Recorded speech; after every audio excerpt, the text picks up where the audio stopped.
Hello everyone. हम लोग पढ़ रहे हैं सेल यानी कोशिका। कोशिका के बारे में आज का हमारा ऑर्गेनेली है यानी सेल ऑर्गन है राइबोसोम। अब राइबोसोम क्या होता है? राइबोसोम का मेन काम क्या होता है? प्रोटीन का सिंथेसिस करना यानी प्रोटीन का संश्लेषण करना।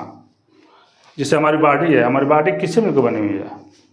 मैक्सिमम प्रोटीन है, फैट तो है ही है। जैसे प्लाज्मा मेम्ब्रेन है, उसमें क्या प्रोटीन है और फैट है। सारे जितने भी मेम्ब्रेन है उसमें क्या होता है? प्रोटीन भी होता है और फैट भी होता है, जिसको क्या कहते हैं? फास्फोलिपिड बाइलेयर यानी लिपिड और प्रोटीन होता है। तो प्रोटीन का काम क्या है? पूरे बॉडी का स्ट्रक्चर बनाना। जैसे सेल के अंदर क्या साइटोस्केलेटन होता है, उसका सेल का एक कंकाल होता है, वो भी किससे बनता है? प्रोटीन से। प्रोटीन से क्या बनता है? सारे एंजाइम प्रोटीन होते हैं, सारे हार्मोन प्रोटीन होते हैं।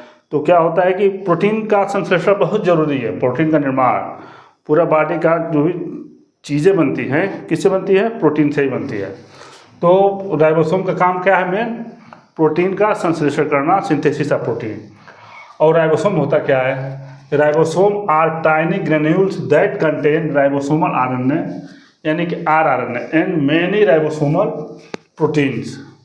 राइबोसोम क्या होता है कि बहुत छोटी ग्रेन्यूल होती है। ये क्या होता है? ऑर्गेनेली नहीं होती। मतलब कि राइबोसोम के चारों तरफ क्या होता है कि राइबोसोम का दो पार्ट होता है। एक पार्ट हो गया ये वाला, एक पार्ट हो गया ये वाला, एक छोटा हो गया, एक बड़ा पार्ट होता है। ठीक है, एक लार्ज होता है, सब यूनिट होता है, एक स्मॉल सब यूनिट होता है, दो यूनिट होता है। तो एक क्या है? टैनी ग्रेन्यूल से इसके टैनी ग्रेन्यूल होती है ये। ठीक है, और ये क्या होता है कि इसके चारों तरफ एक मेम्ब्रेन नहीं होता है। राइबोसोम के चारों तरफ मेम्ब्रेन नहीं होता है। ये ग्रेन्यूल होती है, छोटी छोटी ग्रेन्यूल होती है। ठीक है, तो कंटेंट किससे होता है? किससे मिलकर बना होता है? आरआरएनए से। ठीक है, जिसको क्या कहते हैं? राइबोसोमल आरएनए कहते हैं। और मेनी राइबोसोमल प्रोटीन्स, और राइबोसोमल प्रोटीन से मिलकर बना होता है। ठीक, अच्छा, दूसरा क्या है? The rRNA is synthesised by DNA in the nucleus. जो आरआरएनए है, कहाँ उसका निर्माण होता है, सिंथेसाइज होता है? डीएनए के द्वारा होता है न्यूक्लियस में। डीएनए क्या है कि नाइट्रोजनस बेस होता है, उससे मिलकर बना होता है प्यूरिन और पिरिमिडिन बेस, जिसमें क्या होता है? Adenine, guanine, cytosine, thymine, uracil होता है ना, आपने पढ़े होंगे। तो आरआरएनए सिंथेसाइज होता है न्यूक्लियस में डीएनए के द्वारा। और अगला क्या है? Structurally A ribosome consist of 2 सब unit and about half of the size of the other. Ribosome क्या होता है? स्ट्रक्चरली क्या कंसिस्ट होता है? 2 सब यूनिट कंसिस्ट होता है। आधा आधा में एक लार्ज सब यूनिट हो गया, एक स्मॉल सब यूनिट हो गया। तो 2 सब यूनिट से क्या होता है? एक कंसिस्ट होता है, निर्माण होता है। इसका फंक्शन क्या होता है? Functionally ribosomes are the site of protein synthesis. जो मैंने पहले बता दिया हूँ कि राइबोसोम का मेन काम क्या है? प्रोटीन का निर्माण करना, प्रोटीन का संश्लेषण करना। और उसमें क्या होता है? अमीनो एसिड से प्रोटीन का निर्माण होता है। अलग अलग अमीनो एसिड से जुड़ करके अलग अलग टाइप का प्रोटीन बनता है। तो ये काम होता है राइबोसोम का। Some ribosomes called free ribosome float in the cytosol. कुछ राइबोसोम क्या होता है कि जैसे कोशिका है, इसमें क्या हो? न्यूक्लियस हो गया। ये क्या हो गया हमारा?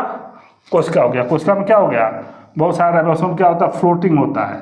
राइबोसोम क्या होता है? फ्लोटिंग होता है। बहुत सारे राइबोसोम क्या होते हैं कि एंडोप्लाज्मिक रेटिकुलम पर चिपके होते हैं। The free ribosomes occur singly or in cluster. जो फ्री राइबोसोम होते हैं साइटोप्लाज्म में या न्यूक्लियस में, न्यूक्लियोप्लाज्म में, तो क्या होते हैं? फ्री भी होते हैं, सिंगल भी होते हैं, या तो क्लस्टर या झुंड में भी होते हैं। अगला क्या है? Other ribosomes attach to a cellular structure called the endoplasmic reticulum. कुछ राइबोसोम्स क्या होते हैं? इंडोप्लाज्मिक रेटिकुलम जो होता है हमारा, उस पर चिपके रहते हैं। ठीक है, तो उसको क्या कहते हैं? Attach ribosome. और जो फ्री होते हैं वो साइटोप्लाज्म में पूरी तरह से या तो सिंगल या तो क्लस्टर में क्या होते हैं? फ्लोट करते हैं, तैरते रहते हैं। ठीक है, अच्छा, these ribosomes are involve in the synthesis of proteins. जो राइबोसोम्स इंडोप्लाज्मिक रेटिकुलम में चिपके रहते हैं, ये क्या करते हैं? इनका काम क्या है? इनका इस्तेमाल होता है, ये काम क्या करते हैं कि प्रोटीन के निर्माण में ये इन्वॉल्व होते हैं। ठीक है, ये हो गया। और राइबोसोम 2 टाइप के होते हैं। प्रोकैरियोटिक में होते हैं 70S टाइप राइबोसोम, और यूकैरियोटिक में होते हैं एटीएस टाइप राइबोसोम। इतना याद रखना है, ठीक है। तो राइबोसोम 2 टाइप के होते हैं, 70S और 80S। 70S किस में होता है?